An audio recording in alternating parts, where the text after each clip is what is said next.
오늘 우리에게 주신 말씀은 신명기 32장 31절부터 43절 말씀입니다. 신명기 32장 31절부터 43절 말씀, 제가 가지고 있는 구약성경 314페이지 신명기 32장 31절부터 43절 말씀입니다. 한 절씩 교독하겠습니다. 제가 먼저 읽겠습니다. 진실로 그들의 반석이 우리의 반석과 같지 아니하니 우리의 원수들이 스스로 판단하도다. 이는 그들의 포도나무는 소돔의 포도나무요 고모라의 밭의 소산이라. 그들의 포도는 독이 든 포도이니 그 속임이 스며 그들의 포도주는 뱀의 독이요 독사의 맹독이라.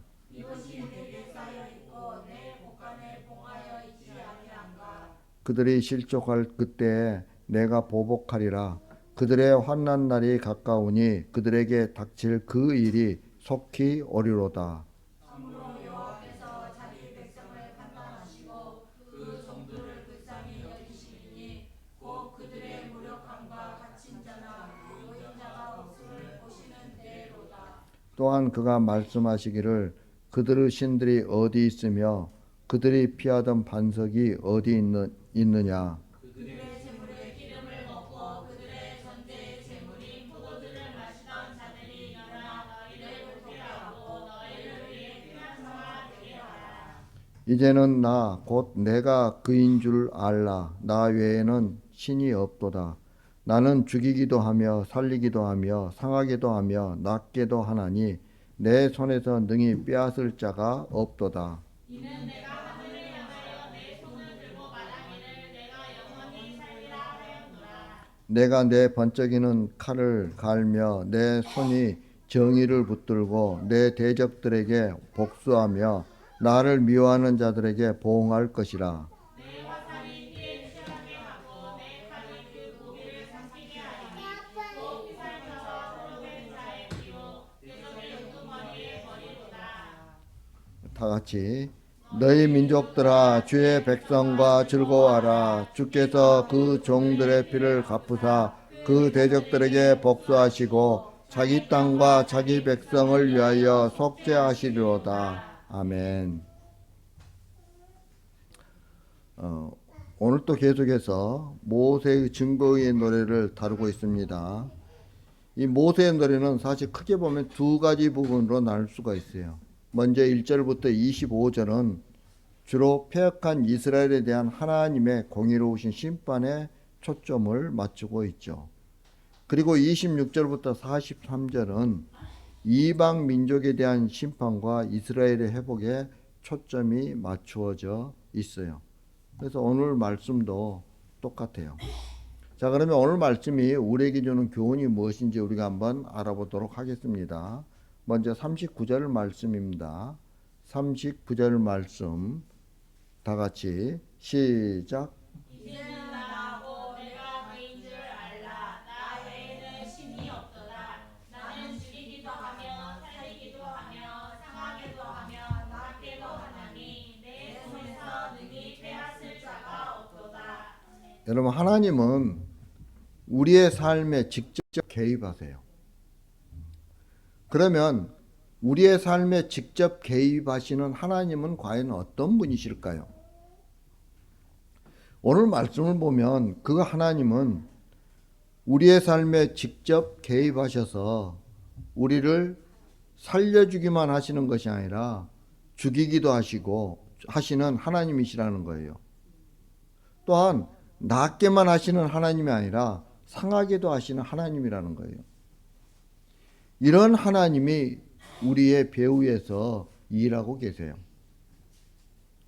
여러분, 하나님은 선앙당의 고목이나 길가에 서 있는 장승처럼 내 밖에 서 있는 신이 아니에요.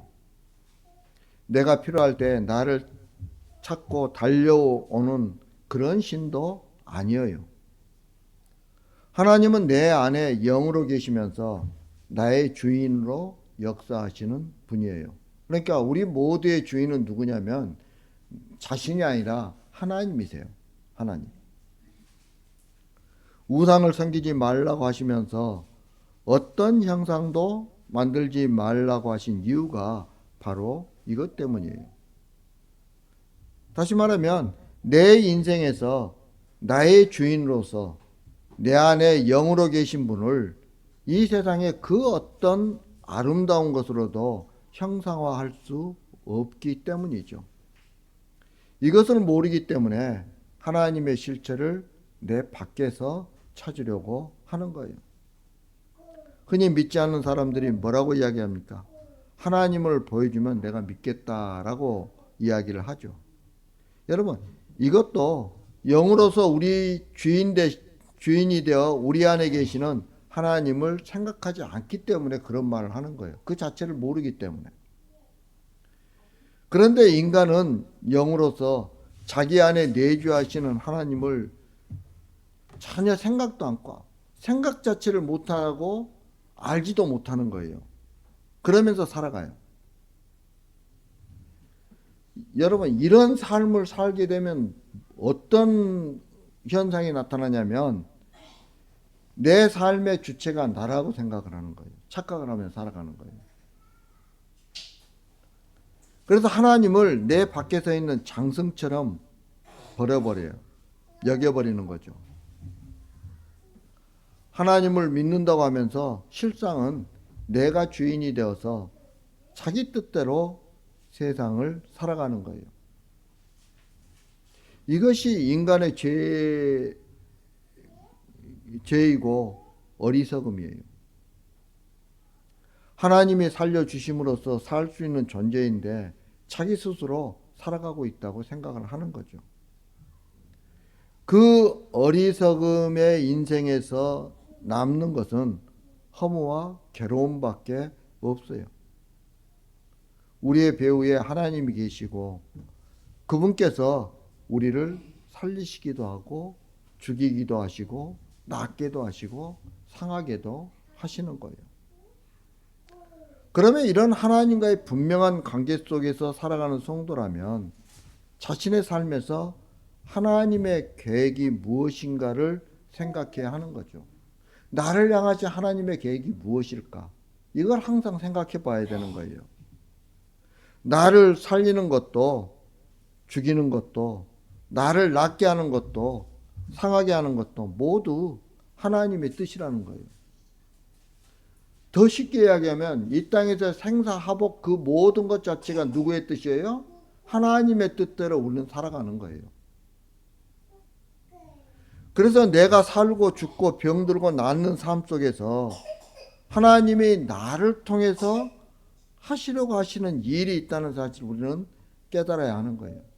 여러분, 성도가 직책이 높고 직책이 남는 건 문제가 아니에요. 내 안에 성령님이 계신다고 한다면 그 하나님의 백성을 통해서 아무리 내가 미약하다 할지라도 나를 통해서 하시는 일이 있다는 거예요. 하나님. 이런 생각을 하며 사는 자가 하나님과의 관계 속에서 살아가는 하나님의 백성인 거예요.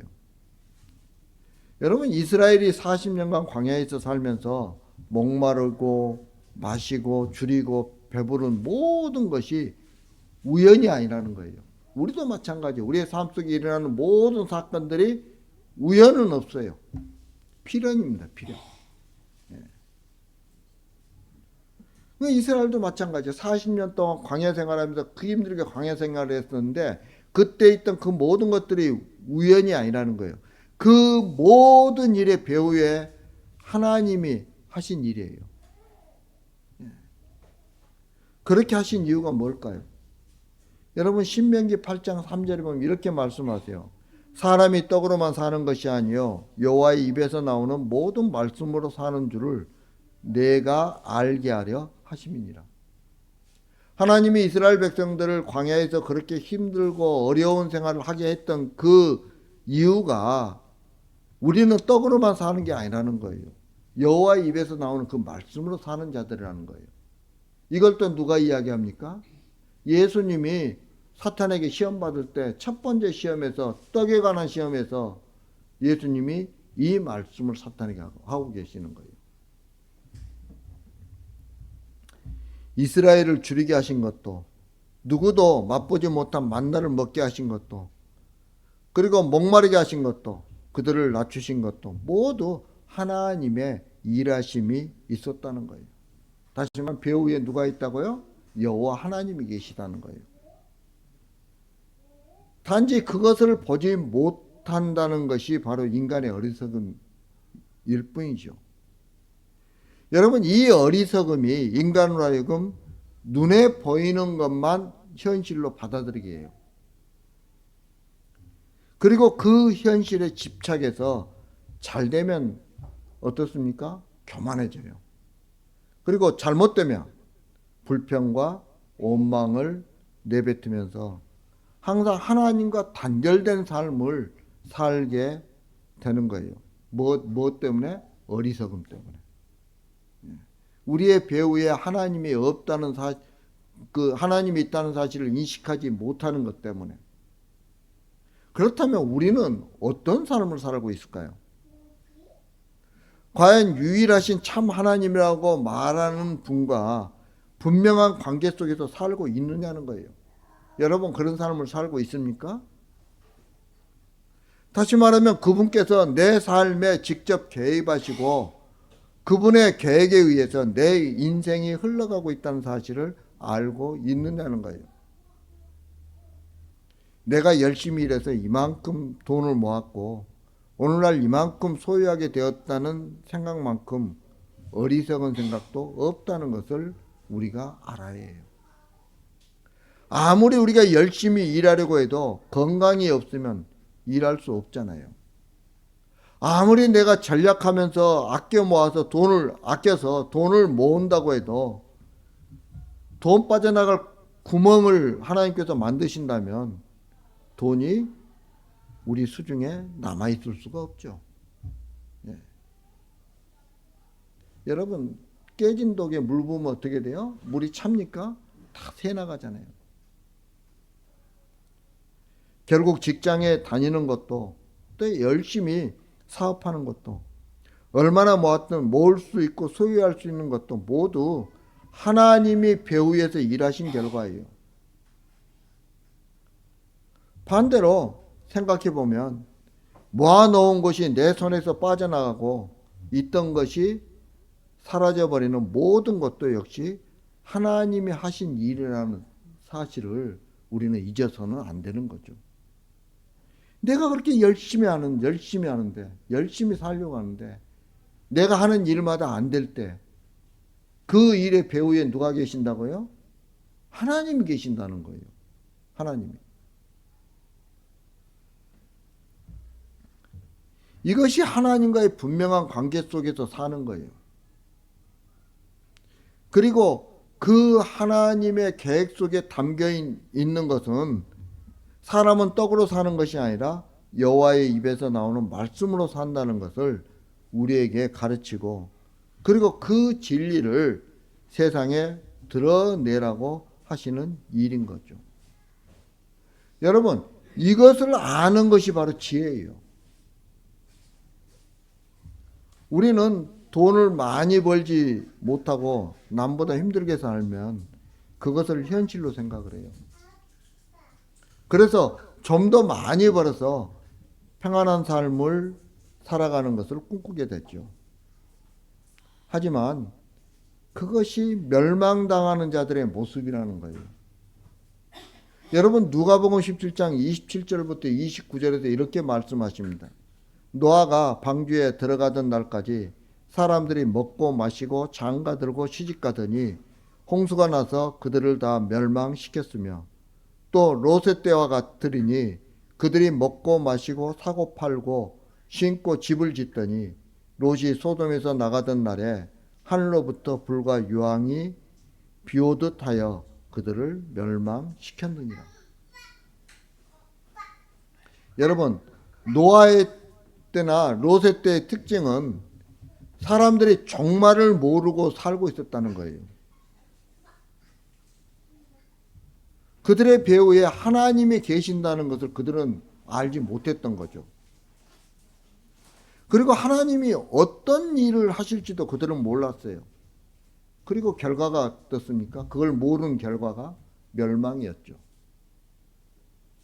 성도들도 얼마든지 장가 들고 시집갈 수 있어요. 또 먹고 마시고 사고 팔고 집을 지을 수도 있어요. 그러나 성도가 이 노아나 롯의 때에 살았던 사람들과 다른 점은 배후에 하나님이 계신다는 걸 잊지 않는 거예요. 그리고 하나님이 그렇게 하도록 하신 것은 사람이 무엇으로 사는가를 보여주라고 일하신 것임을 잊지 않는 거죠.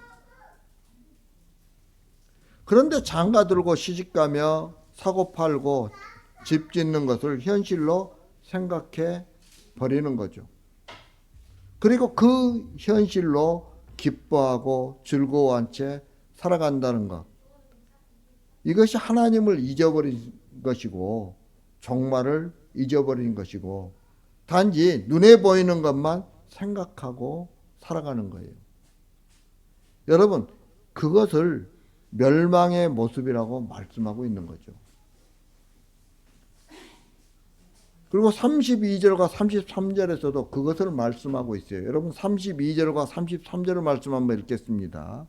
32절, 33절 말씀 다 같이 시작. 이는 그들의 포도나무는 소돔의 포도나무요 고모라의 밭들의 소산이다. 그들의 포도는 독이 든 포도이니 그 송이는 쓰며 그들의 포도주는 뱀의 독이요 독사의 맹독이라.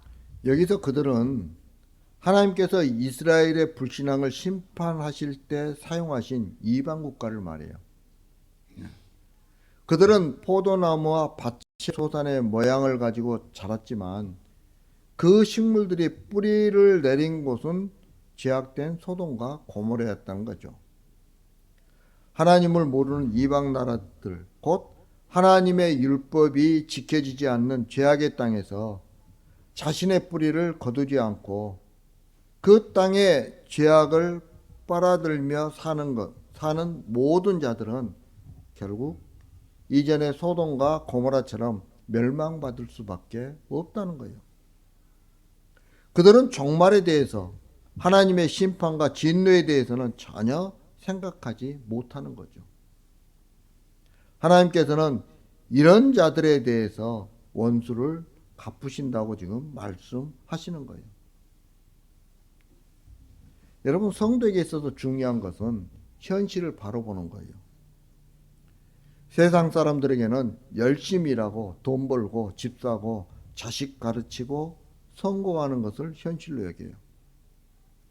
그래서 좋지 않는 현실에서 벗어나서 좋은 현실을 살아가기를 꿈꾸는 거죠. 그러나 성도가 바라보는 현실은 전혀 다르다는 거예요. 그런 것과 죽이기도 하시고 살리기도 하시며 상하게도 하시고 낫게도 하시는 하나님이 배후에서 일하시는 것을 현실로 볼 수 있어야 하는 거죠.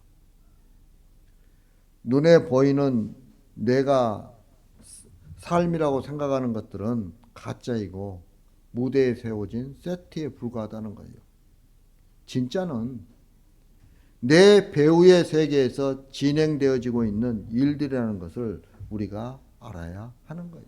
여러분, 바벨론이 아무리 강성했지만 결국에는 어떻게 됐어요? 멸망당했죠. 메데바사에 멸망당했어요. 페르시아가, 바사가 아무리 강대했지만 그들은 헬라에게, 그리스에게 멸망당했어요. 그리스의 알렉산더가 그 큰 제국을 건설했지만 그 제국도 멸망당했어요. 그 일을 누가 했어요? 하나님이 하신 거예요. 하나님이. 세상의 역사도 하나님이 주관하세요. 사람들이 하는 게 아니에요. 그걸 우리가 보면서 살아야 된다는 거죠. 깨달아야 된다는 거죠. 그렇게 하나님에 의해서 배후의 세계에서 진행되고 있는 일들이라는 것을 우리가 아는 것. 그렇게 아는 것이 바로 참된 것을 보고 살아가는 성도들의 모습이라는 거예요.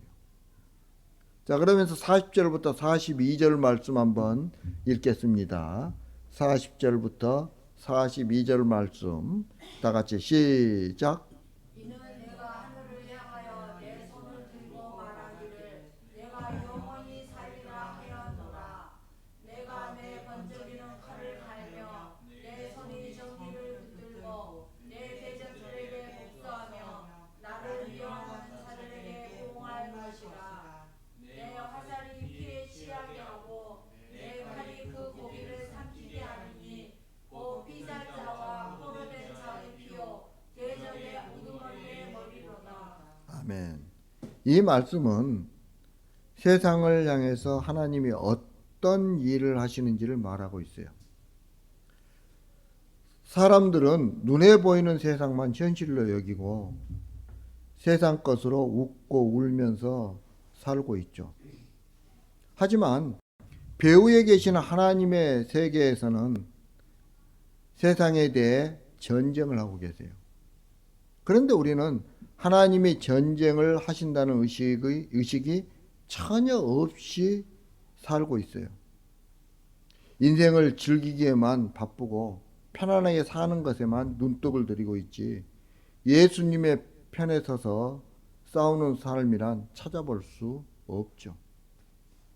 세상 사람들과 같은 물에서 놀기 바쁘다 보니 복음이 아닌 것과 싸우려고 하지 않아요.